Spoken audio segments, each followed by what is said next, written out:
And we're back to learning given here, day 62. Let me show you the other crop 2 options that I haven't talked about in the basic video that I've published yesterday. In general, left click drag and then confirm via enter, and I've shown you can bring the original image back via canvas size.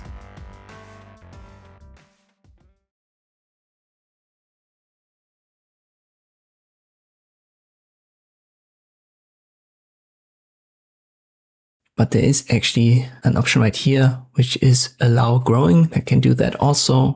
So let me exceed it at the top, then I press enter, and you can see this area can bring the image back, but obviously only inside of the bounding box of the image. And if it's unchecked, it doesn't work at all.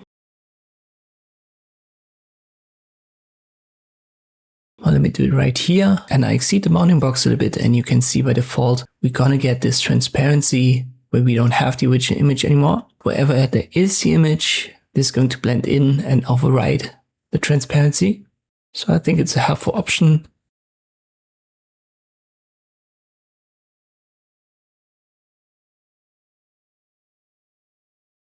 Next one, delete crop pixels.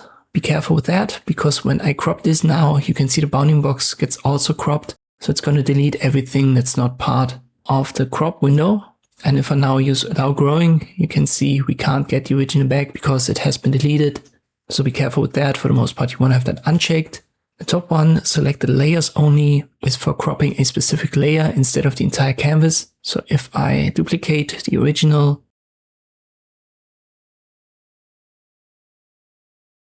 and now I crop, let's say this area right here, you can see we have transparency on the outside. And that's because the layer below the original wasn't cropped, only the original copy layer. In most cases, you want everything to be cropped, so uncheck the box so that all layers are then cropped at the same time.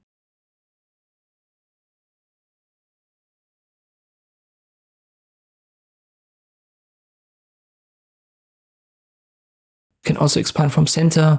By default, if it's unchecked, you're gonna expand the cropping window from where you click first. But when you have expand from center active, where you click first will be the center of your crop window.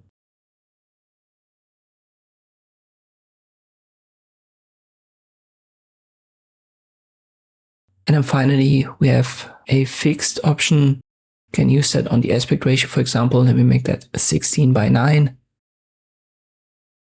And if I now left click drag, you can see my crop window will always be 16:9. This also works for a specific width, height, and size where you can set width and height. If you just want to have a freeform cropping window, uncheck it, and then you're good to go. Hope this video was helpful. Thank you for watching, and I'll see you next time.